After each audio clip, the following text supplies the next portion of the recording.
Hey, everybody. Hey, everyone. It is Tuesday night. And welcome to this edition of Hook, Line, and Striker. I'm Josh. And I'm Emily. And we are actually here this time with Shane DuBois. What's up, Shane? So I hope that I just pronounced your last name correctly. So I'm sorry if Yeah, we're good. Tell us a little bit about yourself. So I guess a brief, quick bio. I was born and raised in Door County, Wisconsin. Did 9 years in the Army. Now I live in Wyoming. I'm a lake trout guide out here, as well as salmon and trout. And then I also have my own page, Recon Angling, that I do live shows and interviews, kind of like you guys. So it's a little different being on the opposite side. Kind of fun. But yeah, that's the quick rundown for me. And then you said Wyoming. So a lot of us here are tuning in from the Midwest, I guess, from all around. Over, yeah. I guess we've had people tune in from. So I guess let us know where you're listening from, first of all. And if you have other comments or questions, drop that there too, and we will get to it. But, here in the Midwest, we do still have ice. And I got to say, today might have even reached 50 degrees, and that's scary to say. But do you have ice out there? Yeah, so at the gorge, there's ice in the northern locations. A lot of people might not recognize the names I'm about to spit off, but like Firehole, Lost Dog area has got good ice, and that's where a lot of guys catch burbot or eel pout. You guys call them up in the Midwest. There's no limit on them out here, so I know a lot of guys from the Midwest that come out here because you can go out and catch 80 to 200 a night, depending on the type or the time of year. And then where I lake trout fish at is unsafe ice now because we've had for about 2 weeks off and on 50 to 60 mile an hour winds, and our highest gust that we had yesterday was actually 91 miles an hour. So kind of hurricane force winds have opened everything up out here, but there are still a lot of opportunities, up towards the mountains and in central Wyoming. Boise still has 26 inches of ice. So I was actually out there this last weekend driving around on my truck, which made me feel kind of like I was back home. Because, living in Colorado for a while, a lot of lakes, you can't even take snowmobiles or ATVs. It's all foot power. So, and then down here at the gorge, you can drive, but the ice is too unstable and variable for that. But there are certain lakes that you can. So it was really cool, chasing some crappie, perch, and walleye with live scope, just cruising around in the truck, not having to unload snowmobiles or four-wheelers. So you're talking about some really extreme conditions. Is that typical for this time of year over there? Yeah, I mean, pretty much year-round with the wind. We have a kind of a joke here in the winter that it doesn't snow in Wyoming. It just blows from Nebraska or Utah.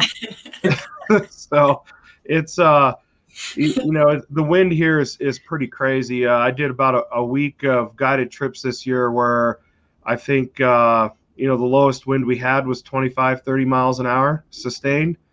So you got to have the right gear. You got to have the right stuff to kind of keep you out there in the elements. And that's kind of where, the climate bib comes into place and having the appropriate gloves and stuff.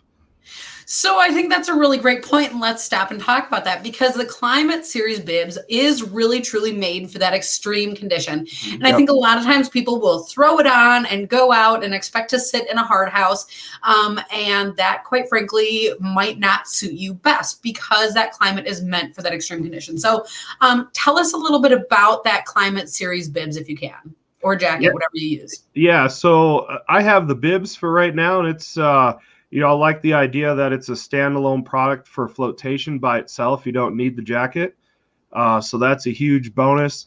They are extremely warm. I've heard that from people, and I actually have taken the insulation out because I would sweat like crazy moving around. But it is nice to have when you're out in the elements, out in that wind. You don't really feel anything come through them. And they keep you nice and warm. And I actually use them for snowmobiling too, up in the mountains out here. I take that liner out, and it's it's just a versatile, really good versatile product that you can use not only for ice fishing, but other applications too out here in extreme weather. Well, like you're saying, totally a windproof suit, totally a waterproof suit, lots of zippers to adjust for different ventilation. So if you're hiking around or if you are on a snowmobile, but overall a super durable suit. And I think that's one of the other things that helps in extreme conditions. So aside from your bibs, because I imagine as a guide, not everybody comes with Climate Series bibs, what do you do for a shack at 90-mile-an-hour winds? I have the new Fravel Fortress XL. It's a new pop-up hub. It's just a 4-side hub, but it's more like a dome.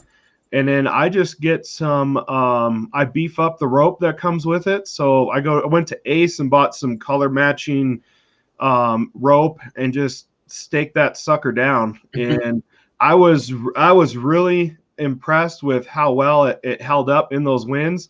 Nothing broke, nothing tore.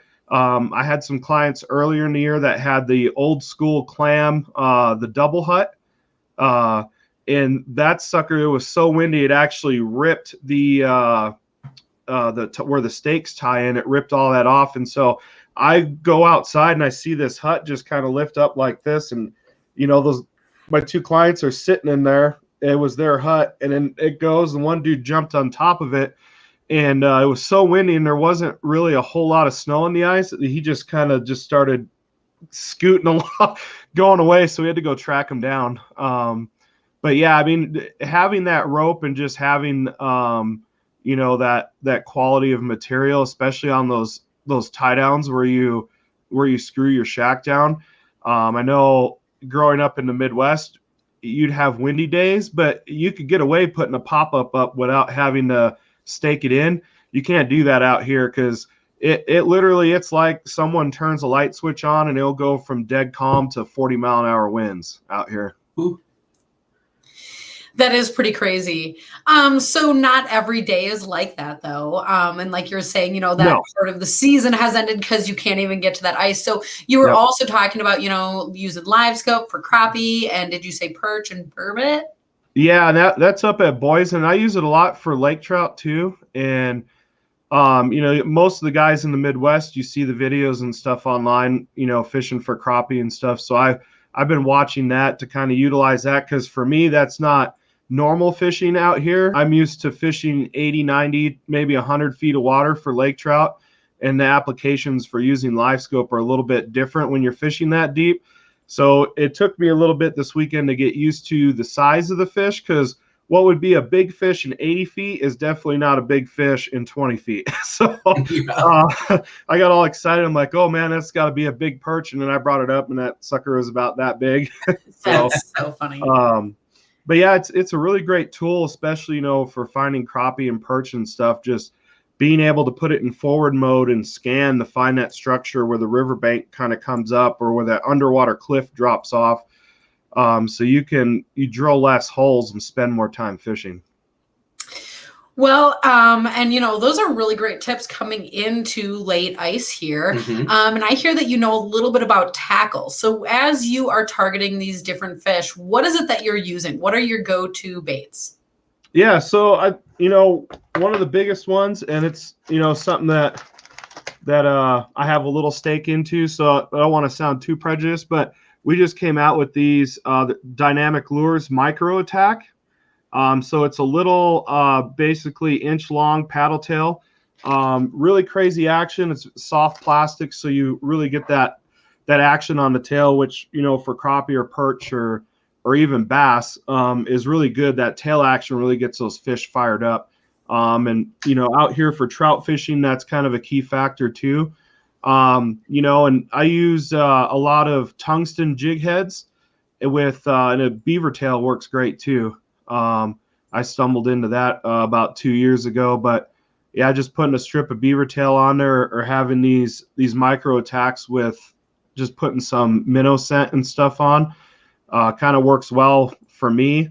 And yeah, it's a great little bait. Well, and the reason that I like that is because, I always think of a paddle tail for summer, for open water. I troll for panfish a lot.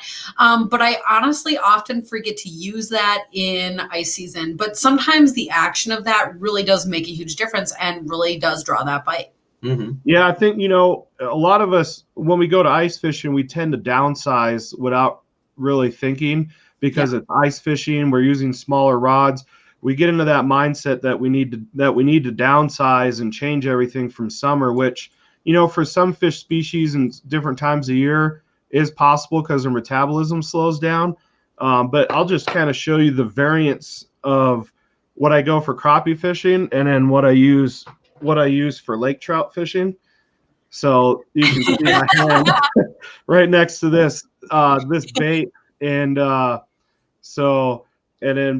I have custom lake trout rod here, built up with an Abu Zeta. And I run that with 30-pound braid and 20-pound leader. So if you guys are watching, Eric Hadia out there in Milwaukee, doing his thing for browns, he uses similar tackle that we use for lake trout out here. But yeah, I mean, there's such a diversity out here, fishing wise, that I have usually 3 rod cases with different rods and tackle, because you never know what you're gonna end up fishing for at the end of the day. Right. Well, and you just showed us a white bait, and I know that before you gave me kind of a little sneak peek at one that was like a yellow or a chartreuse. So tell us a little bit about the water that you're fishing. Does that tend to be clear or pretty muddy? It really depends. If I'm fishing, places like Boise and up in the mountains, in the river channel and stuff, more south, it's murkier. But as you get to the main lake, everything clears up, so it's super clear. I tend to use more whites and blacks when I'm fishing in that murkier water, just because those fish key in on that silhouette. And then, once I move into that clearer water, I tend to mess around more with colors a little bit more, just because they stand out and kind of break up a little bit better. But, anybody that's looking for, lake trout, crappie, anything like that, it's hard to really get away from just the basic white. A white tube, I think, is one of the most versatile baits that you could own. I've caught, so much variety species wise of fish with a white tube than really anything else. Mm-hmm. Yeah, I don't tend to go with tubes very often, but just simply a white minnow profile tends to take me so far. Sometimes a little flake in there, goes a long way, but overall white is a color that just tends to go over well. Yep. So we do have a question here about what you're using for burbot at the gorge. So a lot of guys use a 3/8 ounce jig head with just a Gary Yamamoto grub, just kind of a simple grub like this, just a glow in the dark Gary Yamamoto grub with a piece of sucker meat. And a lot of those guys key in. There's a lot of bluffs that the water just kind of goes straight down, and a lot of guys fish right along the bluffs in that 10 to 30 foot of range, just finding that drop off and finding those rocks and stuff. Those things can really put a punch on eating crayfish. We've caught plenty of them that they'll have, and this isn't an exaggeration, 20 to 30 crayfish in their stomach when you bring them up. So I caught my biggest burbot a couple years ago out here was 38 inches.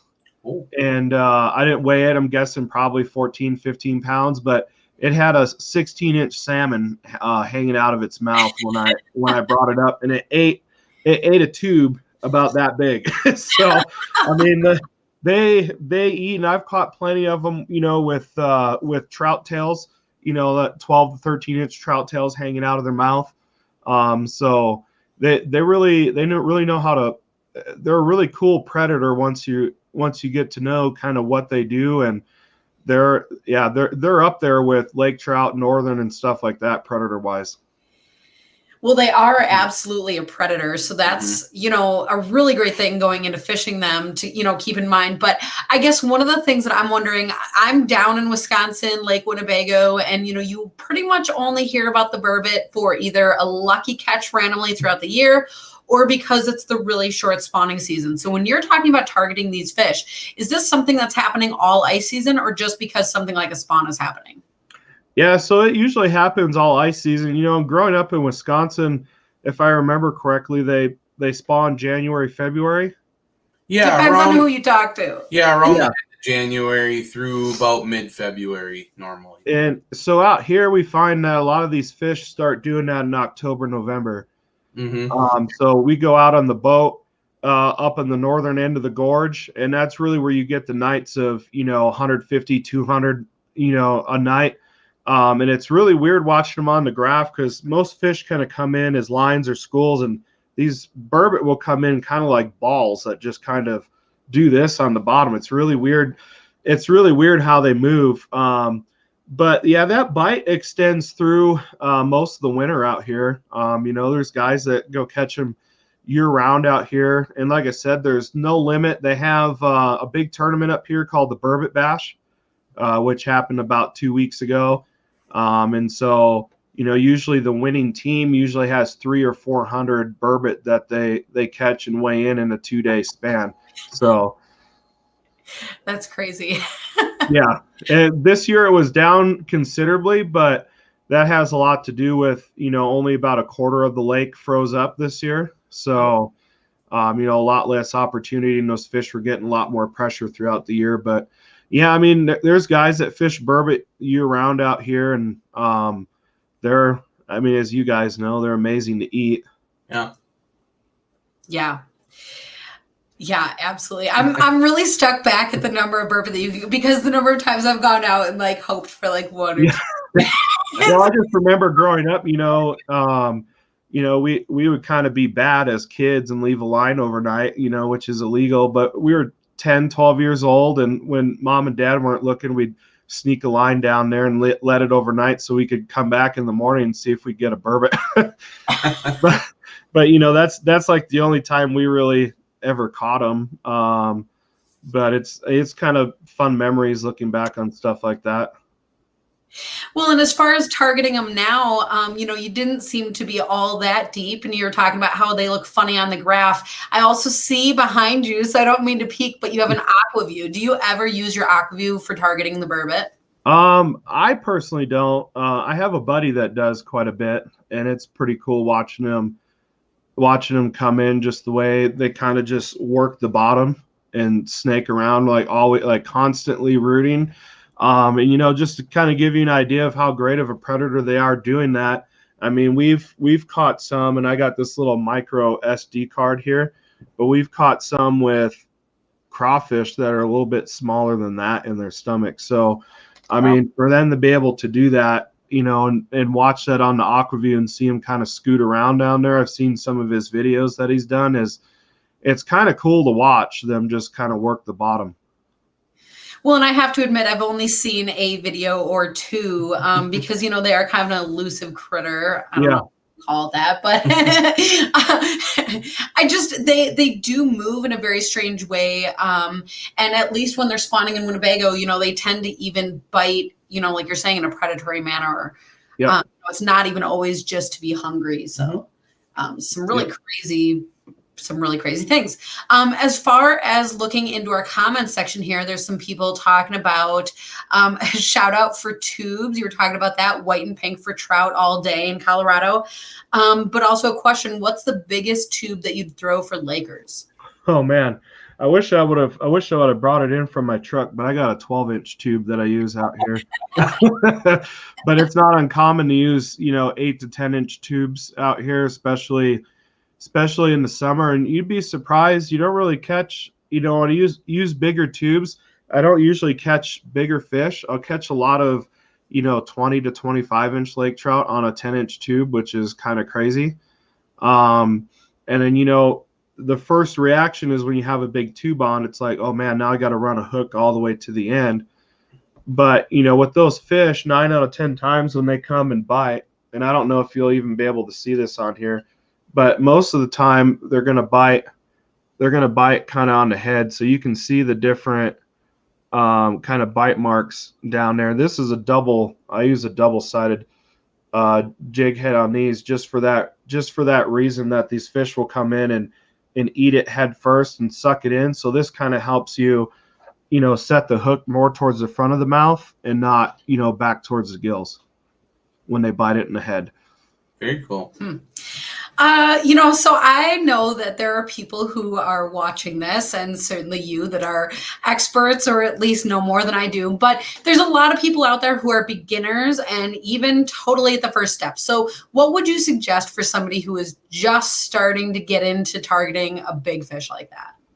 Yeah, so my recommendation, and I'm not just saying this because I'm a guide, but honestly, if you really want to learn and go out there and learn why we do what we do, go hire a local guide that fishes for those fish. You're gonna learn so much. You're gonna spend some money, but it's gonna save you money in the long run. You're gonna learn how to properly handle those big fish when you get them. The proper gear to have when fishing for bigger fish. If you have too light of line and a rod and stuff like that, you really extend the fight. And, it's kind of like watching me go run a marathon when it's 105 degrees. It's not going to end well. So, but if I can go do short sprints instead, I'll do a lot better.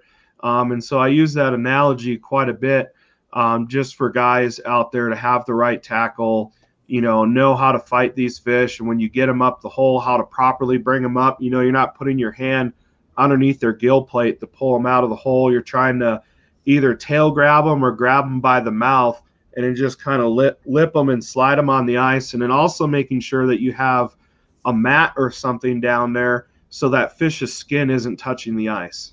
And another big thing when handling trout is you kind of want to get away. I'll have a glove on, like the stealth glove here, to pull the fish out, but I'm not really touching that fish with this glove once it's out of the water.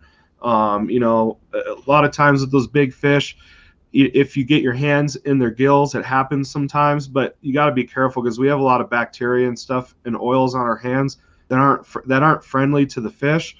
So we have seen sometimes where a fish like that will swim away, but it'll get a bacterial infection and end up dying.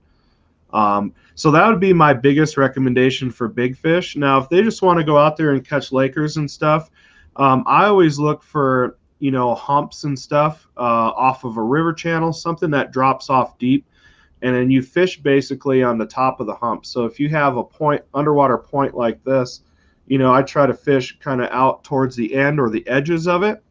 And then, one thing I learned a couple years ago when Brian Brolsdahl did a video, for up there for walleye fishing, was if you have an ATV or a four-wheeler, you can actually, whether you use Humminbird, Garmin, whatever, you can actually draw the outline of that point or that hump out by driving around it with your vehicle or even doing an outline walking. So if the bite is slow, you can easily walk around without looking at your map and see kind of where to go. So when you're fishing for big fish or just any type of predatory fish, the more time you're in the water usually equals more success. So being able to do that, saving time, goes a long way. But this same grub works really good for smaller lake trout too. So a lot of stuff that the guys use for burbot.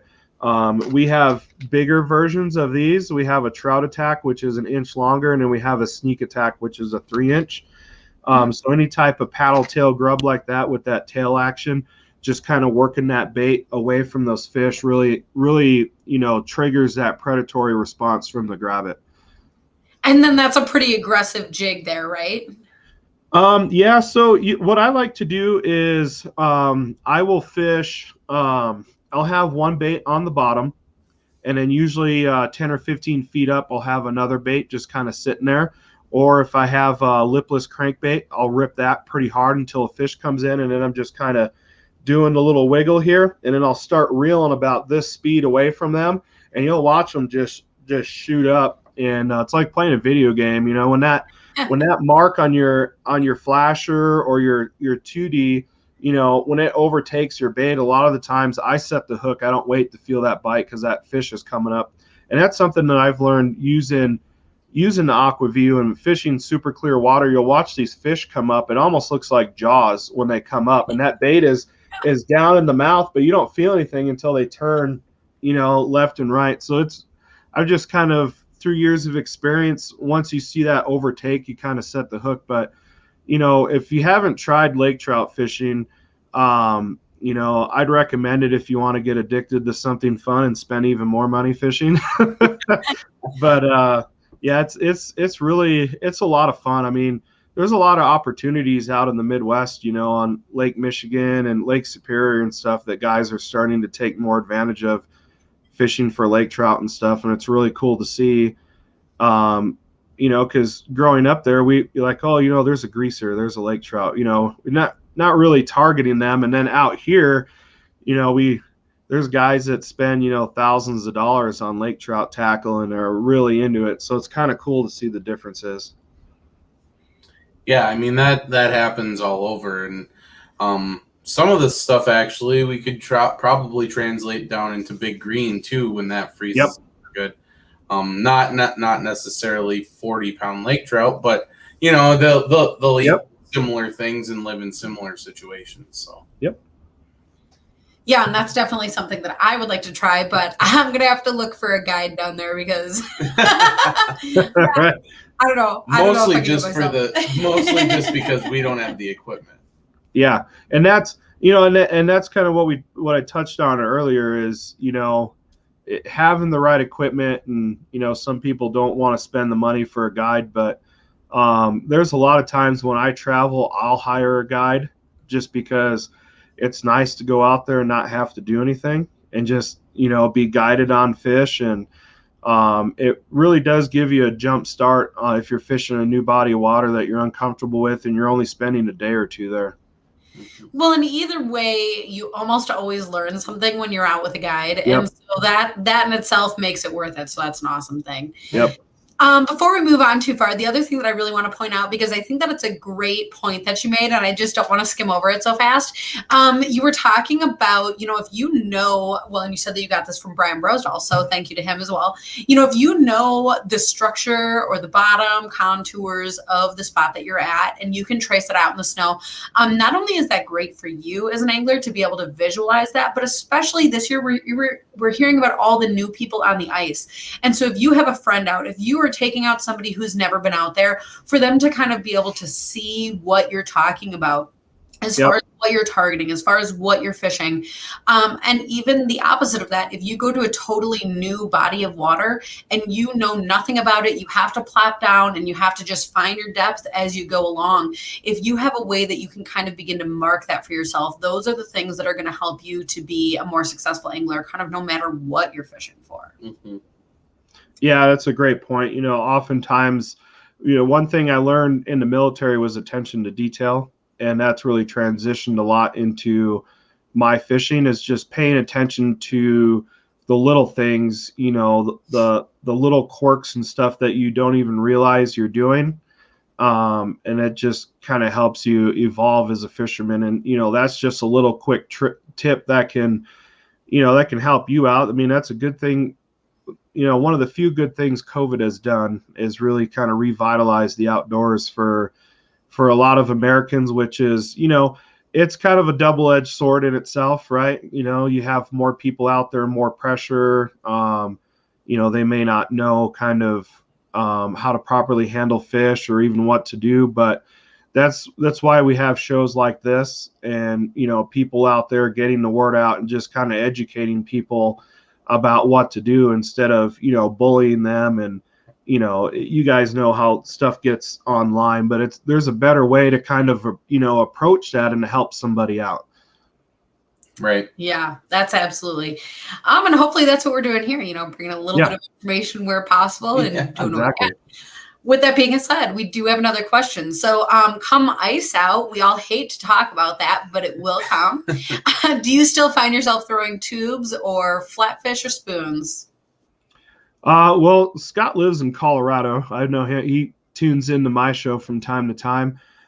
So to answer that question, for him, a lot of those fish, especially in Colorado, kind of start cruising the shorelines, those big lakers looking for rainbows. A lot of the lakes out here, they stock with rainbows and stuff, and those fish kind of key in on that time of year. So they'll start coming in towards shore, and you can go out there and throw 6-7 inch swim baits, tubes, jerk baits, stuff like that, and have pretty good success as a shore angler catching a 40-inch lake trout from the shore in the springtime. They do the same thing in the fall too, just kind of getting that feed on. But spring, they kind of work shallower and transition into hey, the ice is off, they're fired up. Right now, we've been seeing a lot of fish, instead of being in that 120-foot range, moving up to that 50-60 foot of water, just kind of going where those other species are to eat. And we're actually seeing the Lakers start to really key in on the burbot up here and we've caught a few with burbot hanging out of their mouth, which is not uncommon up in Canada, but it's weird for us down here because they haven't really figured it out, and they're starting to figure it out. So as that happens, you'll see those fish kind of move in shallow, and that's where I think having those bigger green tubes or stuff like that working on the bottom works pretty good. So so I guess to answer his question, all of those that he mentioned would work. If it was me, I like to toss, I like to throw smaller swim baits and jerk baits in the spring. And I'm a little bit surprised to hear that a shore bite that you could do so well. And I think especially coming up with spring, that is something that happens. So many fish do move shallow. But that just is really exciting to hear that somebody could just go out and do that. Well, and I mean, out there, you guys are getting a little bit of lake melt the runoff, right? The runoff. Yep. And so what's kind of happening is that water is still really cold, probably just as cold as it is under the ice. And naturally, fish are just attracted to any current anyways. Yep. Just because there's more oxygen, that's where the food is. And so it really does make sense, but it is really fun, especially in that kind of a setting, to be able to catch a fish that size, that shallow. Yeah, it's a lot of fun, especially, if you're ice fishing and you can find a shallow spot with clear water and, see some of these big fish moving through, it's even more exciting, in 10 to 15 feet of water, watching, a 20, 30 pound lake trout kind of swim in and look at your stuff. But yeah, I mean, our runoff, it really helps keep that lake trout bite going, usually through the end of June into mid-July. Depending on the year, our peak runoff will be anywhere, starting mid-May and kind of ending the middle of June. A couple years ago, it was so late that I remember the first time I wore shorts on my boat was after the 4th of July, like the week after the 4th of July. But I don't think this year is going to be like that. It's been a pretty mild winter for us out here west, which is, it's weird seeing you guys get crazy amounts of snow in southern Wisconsin, and then, us having a hard time even finding snow in the mountains until recently up here to go snowmobiling in. It's just been a crazy year, but good year for you guys, ice fishing and winter sports up there. Yeah. Yeah. Well, and I think even a little bit north of us got a little bit more snow, and a little bit south of us got a little bit more snow. So I think we lucked out a little bit that we have just enough to do the sports that we need. But the ice honestly held up really well. And, there's been a few big events around us lately, and it is really, really nice to have, generally thick ice around the lakes where people can move about and do what they want to do. Yeah, and that's kind of what's cool about living out west is our ice season, starts in October up in the mountains, and it usually we can fish, into late April, sometimes early May, in those high altitude lakes. So it's a good place if you love ice fishing. You can figure out ways to ice fish almost 6 months out of the year. That's cool. So I'm moving in. And there's no state taxes in Wyoming, so that's another bonus. Getting better and better. Yeah, right. So I guess with that, you'll be ice fishing for a little bit and then open water after that. Yeah, so what's kind of weird here too is I use my boat year round most of the time. It was right now about a quarter of the gorge is froze, so we had a pretty good cold snap that came in that froze most of the boat ramps shut. So there's like 100 yards of ice and then it's open water, but it's not good enough ice to be out on. But yeah, so I'll be my ice trips for big lake trout have kind of come to an end, but I'll be fishing for other species through March out here and in Colorado and fishing on the boat the same time. So I'll be ice fishing one day and then the next day on the same lake I'll just go further down and launch the boat and go out. So that's a whole different animal in the winter. That is really crazy. Yeah. But it makes me think again back to your striker bibs, because if it is your climate series or if it is, there's brand new insulated rain gear out. I mean, I imagine right now there's no doubt you're still in that ice gear.